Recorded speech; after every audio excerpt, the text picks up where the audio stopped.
Hey, gang, it's me, Dr. Steve, and today I am honored to be joined by someone who I'm sure needs no introduction to many of you. When I was on the road with the American Freedom Tour last year, one of the joys that I had is I got to meet one of America's most patriotic and well known sheriffs, and that is the one and only Sheriff Mark Lamb, who joins us today from beautiful Pinal County, Arizona, not far from our unfortunately all too wide open southern border. But I know you've seen Sheriff Mark on Fox, on Newsmax. He's all over.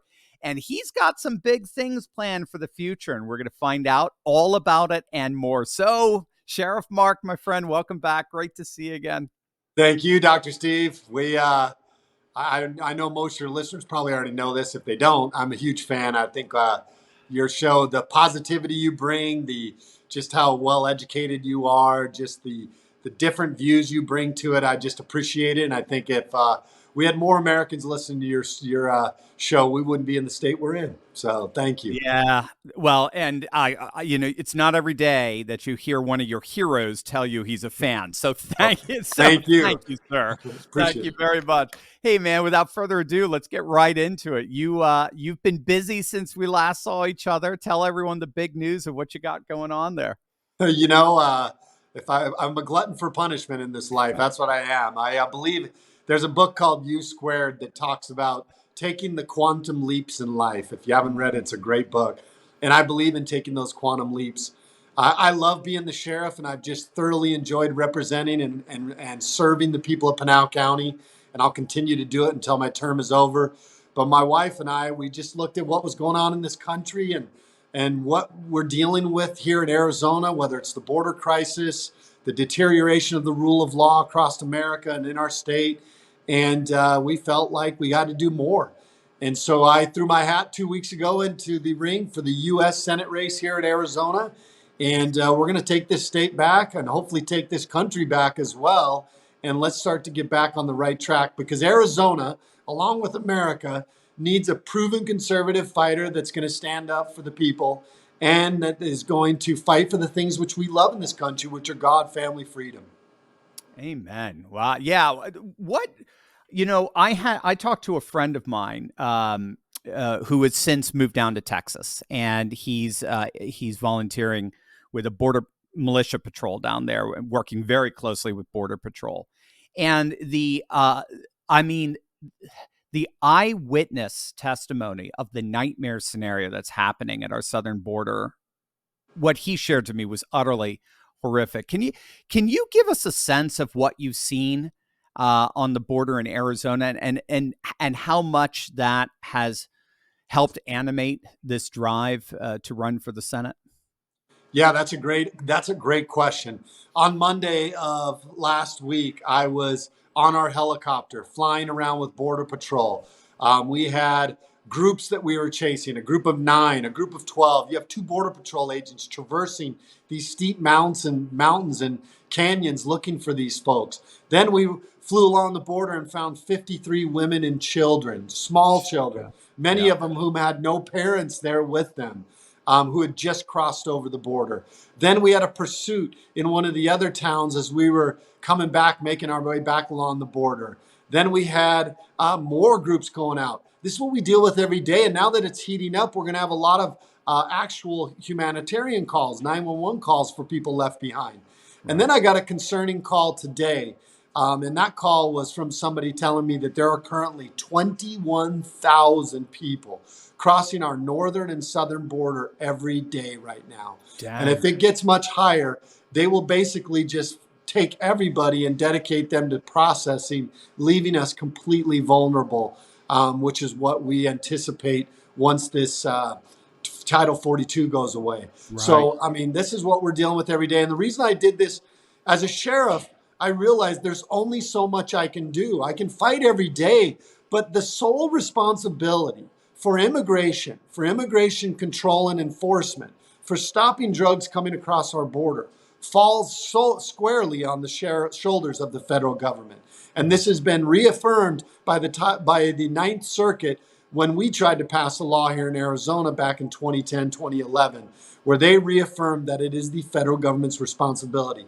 So I've done what I can as a sheriff, and I continue to do it. But now I realize that fight needs to go to another level, which is why I'm running for the U.S. Senate to take that fight there. And let's fix our borders, and let's secure our communities, and stop American lives from being claimed by these fentanyl poisonings and other drugs. Yeah, it's just so horrific, and it seems like it's so fundamental. And that's why I love how you're, in many ways, you're a symbol of what fundamentally needs to happen here. Because if you don't deal with the southern border, it's almost like everything else is irrelevant. Like you brought up the drugs, or just even employment issues that we're having today. Why would anyone hire somebody for minimum wage when you can hire someone for just a couple of bucks under the table, and on and on. And so it drives all wages down, and you could just keep going and go. It changes cultural sentiments and in disproportionate ways. It all goes back to that. And it does. you There's know, most people don't realize that when Trump tried to pass the $5 billion border security bill several years ago, the left was throwing a fit, and at that time, they estimated we were losing $130+ billion a year in lost tax revenue. wow. I would guess that now that we've let a couple more million people in here, think about the lost tax revenue now. We might be at $500 million to $1 trillion in lost tax revenue here in America. So people don't often look at the economic impact it has, not just to mention that money that's being made under the table that these families are A, sending back to the cartels because they are being extorted by the cartels, and B, the rest of it is being sent back to their families in their respective countries, leaving a very giant hole in our economy. So most people don't talk about the economical effect it has, but you're right, Steve. It is so far reaching. The roots of it extend to so many parts of our American culture and life. Well, and the big one for you particularly, is, the glaring one, is the lawlessness. I mean, when you have inherent illegality at your border, it's not like simply crossing the border is the only illegal thing. You've got a whole illegal industry, coyotes coming around it, and the fentanyl, and then illegal housing within the nation. So you've been in law enforcement for forever, yeah. And what's your perception of the state of law and order in our country, and what can be done at the federal level to help combat what does seem to be an increased level of lawlessness, just basically infusing itself into every facet of life? One of the reasons I ran for sheriff several years ago, I've been successful in 2 terms now, but one of the reasons I ran was during the Obama and the Biden administration. They were clearly undermining the rule of law. The founding fathers understood the importance of the rule of law.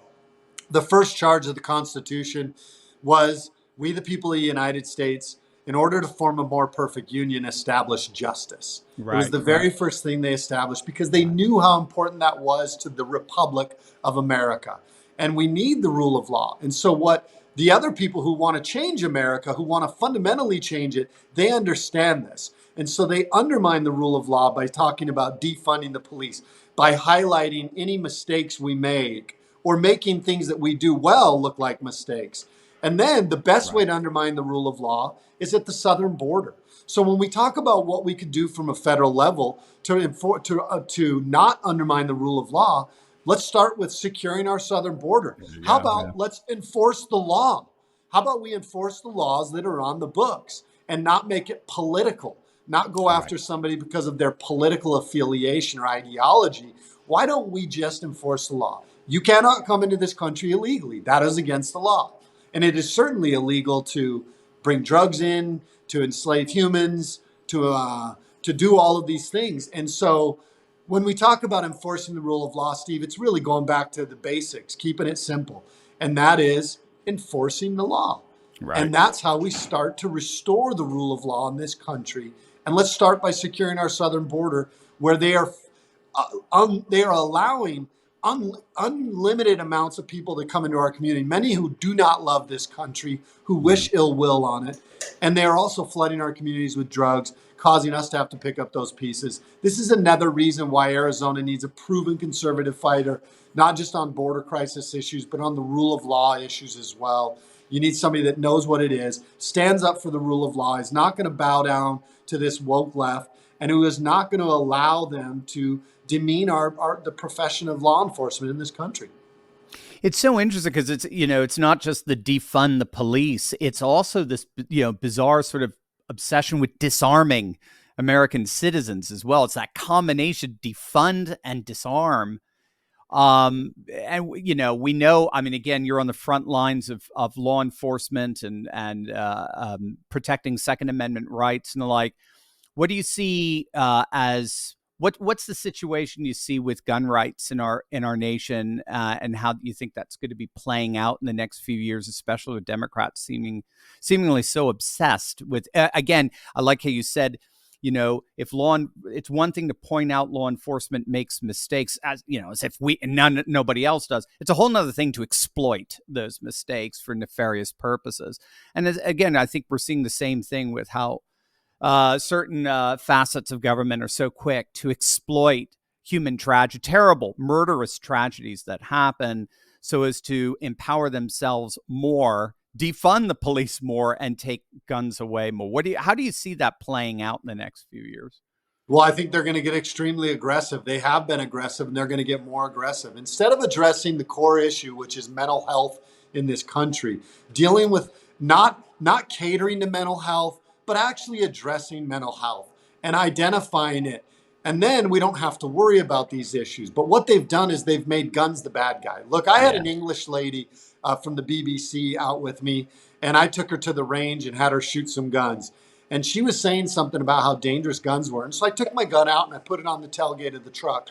And I said, if in 100 years nobody touches this gun, it will never harm a soul. It is an inanimate object incapable of hurting anybody. Yet, if somebody with mental health issues comes along, they could potentially hurt somebody. If somebody with good intentions, who is a law abiding citizen, comes along, they could potentially protect somebody. And it is something that we cannot give an inch on. I don't care if you're not a gun enthusiast or not. Let me take the guns out of this. This is an amendment to the Constitution. I wouldn't let you change the First Amendment, the Third, the Fourth, the Fifth, the Sixth, the Seventh, the Eighth, the Ninth, 10th. I wouldn't let you change the Second. What's next? If they take away guns, if you allow them to change guns, what's next? You can only Sure. speak freely on Tuesdays. Exactly. Maybe you can only go to church once a month. Maybe the press can only report freely on Saturdays.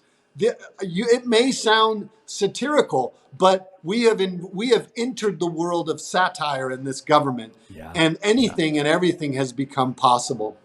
I just want to tell one quick fable from Aesop to illustrate how important the Second Amendment is. It was about a lion and a farmer. A lion falls in love with this farmer's daughter, and the farmer is very uncomfortable with it. Why? Because the lion has sharp teeth and sharp claws.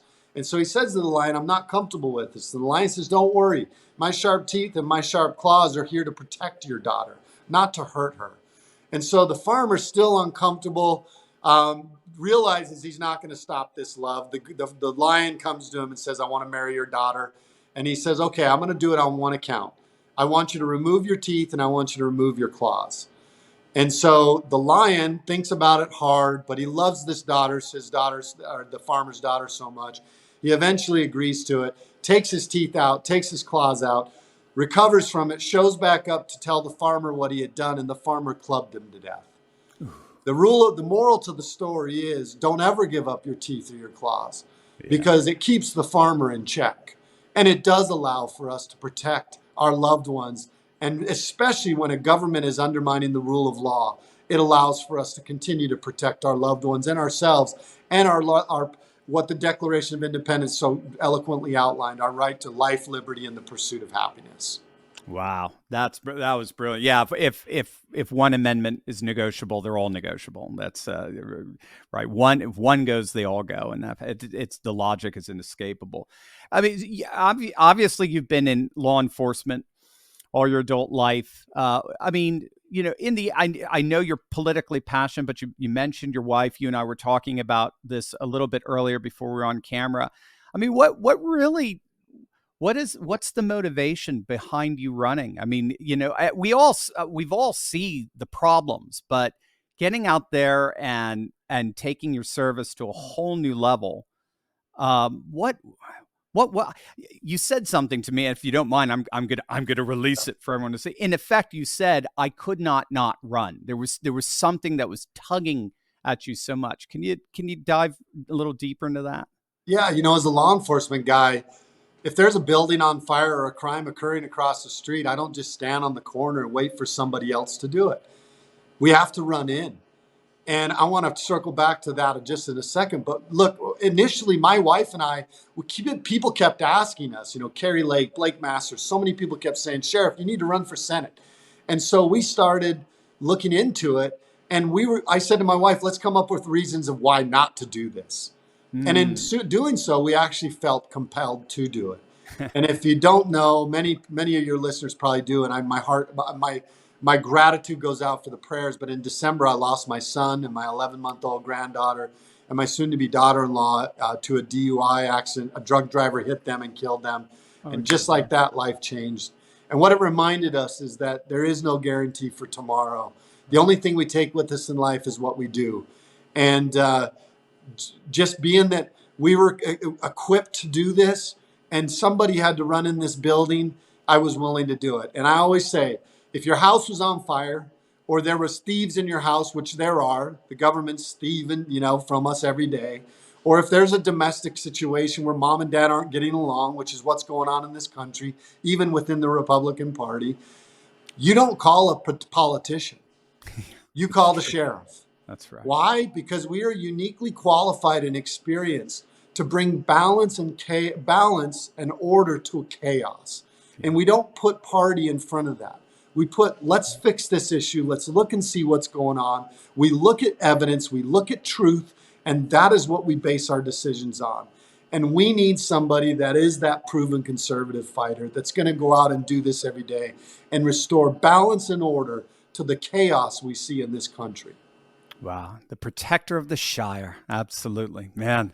Well, just in terms of strategy, I mean, we know Kirsten Sinema, she's an independent now. And so what are your initial perceptions of this? It's going to be a fascinating race, a three-way race. And do you think this is really a golden moment for the Republicans to take this seat? Well, most people don't realize there are still more registered Republicans in Arizona than there are Democrats, especially in Maricopa County. What we have to do is we cannot afford to lose any of them. We cannot have any unforced errors. It's like I played baseball my whole life. And what you want is no unforced errors. Field all the ground balls, make all the right choices. You may give up a few runs, but in the end, you'll win the game if you can minimize your unforced errors. Right. And so we've got to do that in this state. And there's a great... back when Michael Phelps was swimming for the gold in swimming, he was getting beat by this guy, and it looked like he was going to lose. And at the very end, somehow he managed to touch the wall before this other guy. And they had the still picture of that last little reach for the wall. And Michael Phelps was intently looking at the wall. Well, his opponent was looking at Michael Phelps. Ooh. And it said on there, losers focus on winners and winners focus on winning. And so I believe that I have to focus on the race that I need to run. And that race is making sure that I get people that want to vote for me. In America, we're tired of politicians that are trying to get you to get your vote by telling you how bad your opponent is. I don't care about that. I want them to vote for me because they want to vote for me, because they think that I will be the best public servant that will best espouse their values. And so my next year and a half is going to be focused on just gaining the vote of the people of Arizona through being a consistent conservative, being that common sense, authentic person that I think we are hungry for in America. Oh, amen to that. Where can we learn more about your Senate campaign, especially where we can give to support it?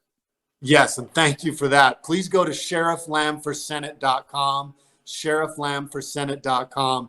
Whatever you can give, honestly, we're being fundraised in some places 9-1. Wow. And then we wonder why we lose these races. We have to mobilize as conservatives in this country and get behind people that really truly fight for America. If we don't, we're going to lose it, and the money you have won't be of any value anyway. That's So right. we need to focus on whether it's going without one fast food meal. Take a few bucks if you can spare it. Please, sherifflambforsenate.com, and the max donation is $6,600 for a person, $13,200 for a couple. So please, I'll take any of those too. I know that's a big ask, but really anything, $10, $20, everything helps, everything matters. And if you're in Arizona, please log on, sign my petition, get me on the ballot. Awesome, gang. We've got a link down below for you guys just to click on that. I'll take you to his site, sherifflambforsenate.com, sherifflambforsenate.com. Make sure to share the site with friends, with family, fellow church members, you name it. Let's give Mark all the support that we can. Remember, Sheriff Lamb serves us each and every single day, so we need to step up and serve him. Sheriff Mark, you are the best. You are my hero. Thank you so much, man. That means a lot Come back coming from you. I appreciate all you do. You are a great American, Steve, and that's what matters to me.